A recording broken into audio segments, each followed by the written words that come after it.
What is traction alopecia? Traction alopecia, as the name implies, is hair loss due to a traction issue. So African American women are most prone to this, but it can occur in any ethnicity and any gender. But having the hairs pulled way too back causes the hairs to die. So this is a permanent loss.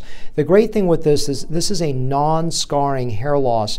And a non-scarring hair loss means basically it's a really, really easy transplant, where we specialize in African American women in terms of transplants for this. So it's something that's very easy with great survival rates, but African American hair is very hard to handle if you're not used to it. The one thing you have to be careful with is sometimes it looks like something called frontal fibrosing alopecia or central centrifugal cicatricial alopecia, which is a scarring type of hair loss.